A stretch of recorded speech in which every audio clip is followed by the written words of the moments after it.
राजसमंद की जितनी भी मंडियाँ हैं, चाहे खाद्यान्न व्यापार मंडल हो, कपड़ा व्यापार हो, चाहे मशीनरी मार्केट हो, सारे मार्केट मार्बल से इनडायरेक्ट वे में जुड़े हुए हैं। कुछ हमारे व्यापारिक संगठनों में कुछ दलाल बैठे हुए हैं जो सरकार से कुछ अलग फ़ायदे उठाते हैं और मार्बल व्यापार को नुकसान पहुंचाते हैं। ये मैं खुला बोल रहा हूँ, जो भी होंगे वो समझ जाएंगे। रहेगा जब तक कि बढ़ी हुई रॉयल्टी को माइनस ना भी कराएं तो बढ़ी हुई रॉयल्टी को पूरी की पूरी लें तो मार्बल व्यापार को एक संजीवनी का काम देने का काम करें। मार्बल व्यापार की जो दूरी है, सेंटर पॉइंट जो है, जो दोनों तरफ से चलाता है, वो ट्रेडर है। अगर ट्रेडर माइंस पे पत्थर खरीदने नहीं जाएगा तो माइंस वाले पत्थर किसको बेचेंगे। भगवान का भला हुआ कि गुजरात में इलेक्शन हुए और इलेक्शन होने की वजह से 28 से 18% कर दी। बाकी तो हम अभी तक रो रहे होते, कोई पूछने नहीं। हम ये चाहते हैं कि 1 रुपया भी ना बढ़े, जबकि पूर्ववर्ती सरकारों ने जो बढ़ाया है, भाई ये कहते हैं कि उन सरकारों ने भी गलती करी। अरे उन्होंने जो गलती की वो आप भी करोगे। जो भी सरकार रही, कांग्रेस सरकार रही हो चाहे बीजेपी सरकार रही हो, रॉयल्टी हमेशा बढ़ती रही है, लेकिन इतनी नहीं बढ़ी। पहली बात तो ये। और आपको मालूम हो तो जीएसटी के मुद्दे पे हम 45 दिन तक कलेक्ट्री के बाहर बैठे थे, सभी मार्बल व्यापारी। उस वक्त सांसद भी भारतीय जनता पार्टी के थे और एमएलए भी भारतीय जनता पार्टी के थे। राजसमंद का नाम आते ही हमारे सामने एक ऐसी तस्वीर उभरती है जिसमें कि बड़ी बड़ी माइनिंग मार्बल का एक व्यवसाय नज़र आता है। मार्बल राजसमंद की न केवल लाइफ लाइन है बल्कि इसे लाइफ स्टाइल भी कहा जा सकता है। यहाँ की जो संपन्नता है, यहाँ की जो स्थितियाँ परिस्थितियाँ है, वो मार्बल के साथ ही उतार चढ़ाव देखती है।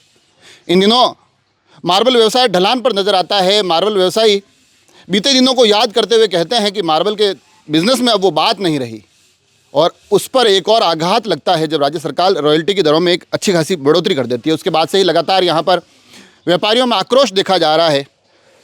ट्रेडिंग एसोसिएशन के अध्यक्ष गोविंद सनाडिया हमारे साथ है। रॉयल्टी पर जो कस्टम केस चल रही है, जो आक्रोश चल रहा है, बंद भी है, हड़ताल भी हुई है, अब क्या?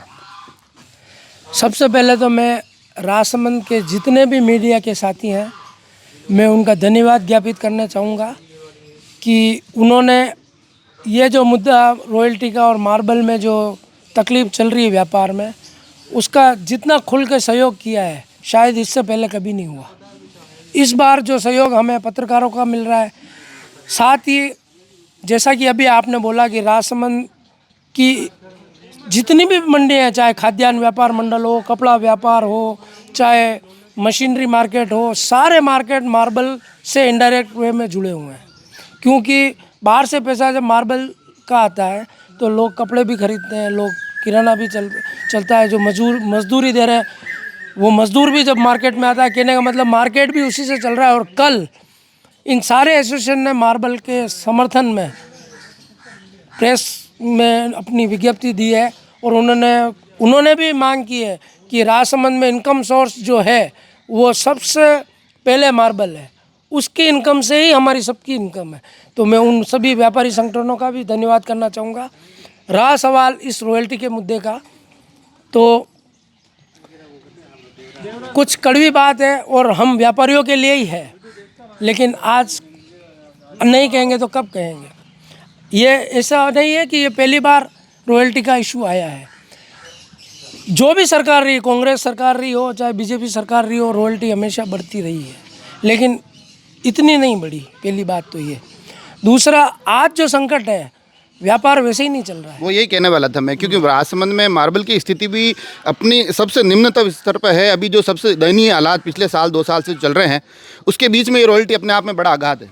बड़ा आघात है। और सरकार में पढ़े लिखे लोग IAS RS बैठ के नीतियाँ बनाते हैं, वो 1 मिनट में पकड़ लेते हैं कि ये लोग कैसे हैं। आज तक जो होता है, मैं आपको यही बता रहा था, पहले भी बढ़ी है रॉयल्टी है, लेकिन कुछ हमारे व्यापारिक संगठनों में कुछ दलाल बैठे हुए हैं जो सरकार से कुछ अलग फ़ायदे उठाते हैं और मार्बल व्यापार को नुकसान पहुंचाते हैं। ये मैं खुला बोल रहा हूँ, जो भी होंगे वो समझ जाएंगे। वो जब भी ऐसी परिस्थिति आई, उन्होंने मार्बल व्यापार को प्राथमिकता नहीं दी। उन्होंने उनकी बढ़ाने के लिए सरकार से वार्ता करके और अपने संबंध बना लिए और उन्होंने और किसी व्यापार में उसका फ़ायदा उठा लिया और मार्बल व्यापार को आज इस हालत में ले आए कि हमारी स्थिति क्या है वो किसी से छुपी हुई नहीं है। इस बार जो हम ट्रेडर एसोसिएशन मेनली इसलिए आज प्रेस कॉन्फ्रेंस रखी है कि पूरे मार्बल व्यापार की जो दूरी है, सेंटर पॉइंट जो है, जो दोनों तरफ से चलाता है वो ट्रेडर है। अगर ट्रेडर माइंस पे पत्थर खरीदने नहीं जाएगा तो माइंस वाले पत्थर किसको बेचेंगे, और अगर ट्रेडर फैक्ट्री में माल नहीं कटाएगा तो फैक्ट्री वाले माल किसका काटेंगे, खुद का कितना काट लेंगे। तो ट्रेडर जो है वो इस धंधे की सबसे मेन कड़ी है और मेन कड़ी को माइंस में भी रॉयल्टी के पैसे ट्रेडर को दे के आने पड़ते हैं, है ना। हमारे पत्थर की रेट में वो जुड़ जाता है तो कॉस्टिंग बढ़ जाती है प्लस जीएसटी। तो इन दोनों की वजह से आज हमारे व्यापार बिल्कुल मंदा पड़ा हुआ है। और जैसा कि मैंने पूर्व में भी जब ज्ञापन दिया था तो आप लोगों से कहा था कि लोगों को ऑप्शन ढूंढने पड़ रहे हैं, और अभी अगर हम ये चाहते हैं कि 1 रुपया भी ना बढ़े, जबकि पूर्ववर्ती सरकारों ने जो बढ़ाया है, भाई ये कहते हैं कि उन सरकारों ने भी गलती करी, अरे उन्होंने जो गलती की वो आप भी करोगे। आज इस व्यापार को बचाना है तो जो पूर्व में थी उससे भी कम करनी चाहिए, हमारी तो ये मांग है। 90 रुपये तो पूरे कम करने ही चाहिए, उसके अलावा आप चाहते हो पहले से भी कम हो जाए? कम हो जाए। अगर संवेदनशील सरकार है तो हमारा इससे भी कम करे, ये हम मांग करते हैं। एक सवाल, क्योंकि आपने पूर्व में ये भी कहा था कि जनप्रतिनिधियों से हमने चर्चाएं की है मगर अभी तक बात कुछ बनी नहीं है। उसमें आपने ये कहा था कि राजसमंद में जो 4 विधायक है उसमें से 3 विधायक प्रत्यक्ष अप्रत्यक्ष रूप से माइनिंग से जुड़े हुए हैं। क्या ऐसी स्थितियों में किसी जनप्रतिनिधि से कोई चर्चा हुई है, कहीं कोई बात आगे बढ़ी है? जैसा कि उस दिन आपने देखा था कि हमारे जो मैंने बताया इंटरव्यू सभी ने सुना, उसमें कोई गलत हो है तो आप बता सकते हैं। मैं ये चाहता हूँ, उस दिन भी मैंने कहा था, उस दिन जब आप लोगों को हम इंटरव्यू दे रहे थे तभी भीम के विधायक महोदय वहाँ पर कलेक्ट्री में ही और किसी काम से आए थे, मार्बल की बात सुनने नहीं आए थे वो, उनकी कोई मीटिंग थी उसमें आए थे। वहाँ अचानक उन्होंने हमारी बात सुन ली क्या। तो ये हमारे जो संगठन है जो हमसे सीनियर है, गैंग्सो और माइंस, ये दोनों हम मानते हैं कि हमसे सीनियर है, बड़े व्यापारी, हम छोटे व्यापारी हैं, लेकिन चलाते हम बिजनेस को। ये बड़े व्यापारियों ने उन तक क्यों नहीं पहुंचाया या क्या सेटिंग करी ये हमको मालूम नहीं था। किसी जनप्रतिनिधि से कोई बात नहीं हुई? कोई बात अभी तक नहीं हुई है। और आपको मालूम हो तो जीएसटी के मुद्दे पे हम 45 दिन तक कलेक्ट्री के बाहर बैठे थे सभी मार्बल व्यापारी। उस वक्त सांसद भी भारतीय जनता पार्टी के थे और एमएलए भी भारतीय जनता पार्टी के थे। वर्तमान जो है उस वक्त कोई और होंगे, लेकिन थे इसी के। 45 दिन हम बैठे लेकिन कोई हमारे को सुनने भी नहीं आया कि तुम्हारी मांग क्या है। ये तो भगवान का भला हुआ कि गुजरात में इलेक्शन हुए और इलेक्शन होने की वजह से 28 से 18% कर दी, बाकी तो हम अभी तक रो रहे होते, कोई पूछने नहीं आया। पर इसमें अब एक आखिरी सवाल, व्यापारी तो संघर्ष कर ही रहा है, व्यापारी को तो आखिर तक लड़ना ही है, व्यापारी के पास कोई विकल्प भी नहीं है और मार्बल व्यापारी के पास तो बिल्कुल भी नहीं है। मगर जो व्यापार है उससे अलग अगर राजनीतिक दृष्टिकोण से देखा जाए, आप कह रहे हैं कि भाई भाजपा का शासन है और भाजपा के लोगों ने उस पर कुछ सुनवाई नहीं की। कांग्रेस भी धरातल पर, आप कांग्रेस के नेता भी है, कांग्रेस भी धरातल पर इस मुद्दे को लेकर कहाँ इतनी मजबूती से खड़े हैं। लिपापोती जरूर हो जाती है, खाना पूर्ति हो रही है, वहाँ कोई संघर्ष कांग्रेस की तरफ से भी दिखाई नहीं दे रहा है। आपको नहीं लगता कि बड़ा मुद्दा है जिस पर अब कांग्रेस को भी आगे आना चाहिए? यदि आपने मेरा इंटरव्यू ध्यान से सुना हो अभी वाला ही, तो मैंने कहा था पूर्ववर्ती सरकारों ने भी सारा इंटरव्यू ध्यान से सुनता हूँ मैं आपके। मैंने अभी बोला है कि पूर्ववर्ती सरकारों ने भी बढ़ाई। मैं बढ़ाने की बात नहीं कर रहा हूँ, अभी संघर्ष की बात। अभी संघर्ष का जो सवाल है वो अब आप मेरे से अभी मार्बल अध्यक्ष की हैसियत से आप पूछ रहे हैं। इस इंटरव्यू के बाद आप पार्टी की हैसियत से पूछेंगे तो वो पार्टी के हिसाब से जवाब होगा। अभी दोनों मिलेंगे तो हमारे व्यापारियों को अच्छा नहीं लगेगा। आप चाहते हो सब एकजुट हो जाए और ट्रेडर को बचा ले? मैं ये चाहता हूँ ट्रेडर को बचा ले नहीं, ट्रेडर तो इतना बचा हुआ है अपने आप में। ट्रेडर को क्या करना होता है बताता हूँ। हमने किराए के गोडाउन ले रखे हैं, हमारी थप्पियाँ कटी हुई पड़ी हैं, हमारे कोई सरकार का चाबुक नहीं है।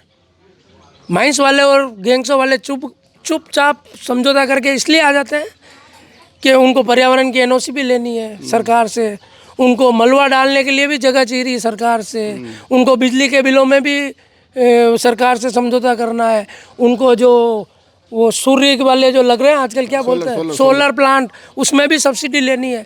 हम ट्रेडरों को कुछ नहीं लेना है, हम 1 मिनट में ताला लगा के हमारी थप्पियाँ कहीं भी बेच के आ सकते हैं। हमारा सरकार से डायरेक्ट कोई लेना देना नहीं है। पर इसलिए ये भी रॉयल्टी तो आप ही भर रहे हो, ट्रेडर ही भर रहा है रॉयल्टी। भर रहे हैं, लेकिन सरकार हमारे पे कोई नीति है जो दूसरी जो मैंने गिनाई ना अभी, जिनसे ये लोग डरते हैं।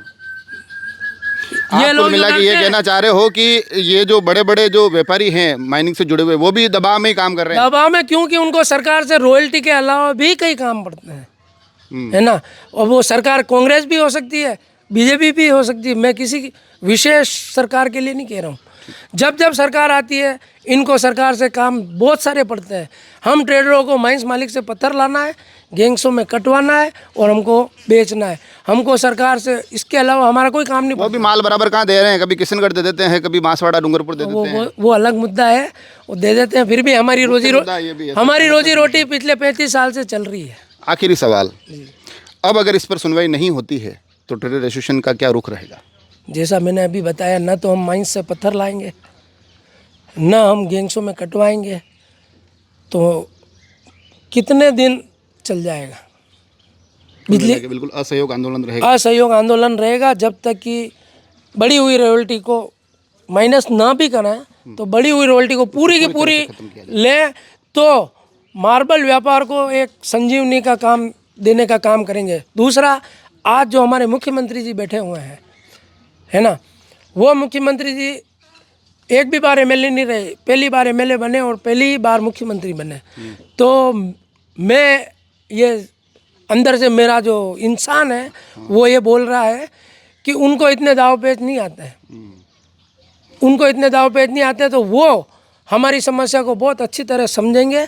अब ये एमएलए जो है यहाँ के और यहाँ की जो सांसद हैं, उनकी कमजोरी है कि हमारे मुख्यमंत्री को कब और किस तरह समझा के आते हैं। बाकी वो हमारी बात मानेंगे, ये मुझे विश्वास है। वो भले आदमी है, वो समाज रो मामलो तो नहीं है। नहीं, समाज का कोई मामला नहीं है। मैंने बताया ना, पहली बार एमएलए बने, उनको इतने दाव पेच नहीं आते हैं, वो इंसानियत को समझेंगे। ये देखिए आप, तो गोविंद भाई साहब है, ये देखो बात को मतलब घुमा फिरा के कहीं ना कहीं एक ठिकाने पे सेट तो कर देते हैं, मगर इन सब बातों के अलावा इनका अपना एक अलग अंदाज है कहने का, बात बताने का। मगर सारी बातों के बीच में अगर गंभीरता के साथ एक मुद्दा, मार्बल ख़त्म नहीं हो रहा है। मार्बल अगर ख़त्म हो रहा है तो समझिए कि राजसमंद मर रहा है। ये किसी एक ट्रेडर का, एक माइंस मालिक या फैक्ट्री ओनर की बात नहीं है, ये पूरे के पूरे राजसमंद का जिक्र है। बीती हुई राखी हमने देखी है, रक्षाबंधन की जो चमक थी उस पर जो इस मार्बल की मंदी का असर है, वो असर भी हम सब ने देखा है। अब यहाँ से ज़रूरत है एक संभल की, और उसकी जो सर्वाधिक उम्मीदें हैं, क्योंकि राजसमंद भारतीय जनता पार्टी का गढ़ है, 4 विधायक, 1 सांसद, अगर ये 5 चेहरे जुटकर मार्बल व्यवसायियों को कोई राहत नहीं दिला पाते हैं तो इन्हें भी अपनी कार्यशैली को लेकर सोचना पड़ेगा। ये सवाल शायद आज वो अनसुना कर दे, मगर आगे इसकी गूंज बहुत गंभीर तौर पर सामने आएगी। तो बेहतर है सुना जाए, समझा जाए और रॉयल्टी की दरों को कम किया जाए, ख़त्म किया जाए। जुड़े रहें राजसमंद एक्सप्रेस से। धन्यवाद।